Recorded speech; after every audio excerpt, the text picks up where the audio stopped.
Doctrine of labs, जिसे हम हड़प नीति भी कहते हैं, ये ईस्ट इंडिया कंपनी द्वारा गवर्नर जनरल लॉर्ड डलहौजी के नेतृत्व में शुरू की गई एक नीति थी।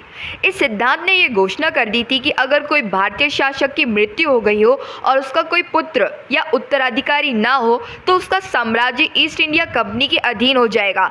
सिद्धांत के पहले अगर शासक की मृत्यु हो जाती थी और उसकी कोई संतान नहीं होती थी तो एक उत्तराधिकारी को गोद ले लिया जाता था और फिर वही आगे चल के राजा बनता।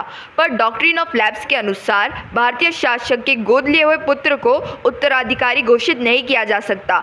एक के बाद एक साम्राज्य इस सिद्धांत के कारण ब्रिटिश के अंडर आ गए, जैसे कि सबसे पहले सतारा, उसके बाद संबलपुर, उदयपुर, नागपुर, झांसी और अवध जैसे साम्राज्य इसके अधीन आ गए। इस सिद्धांत के विरोध में 1857 में भारतीय शासकों ने कंपनी को उखाड़ फेंकने के लिए सिपाही विद्रोह नामक एक गुप्त समाज का गठन किया।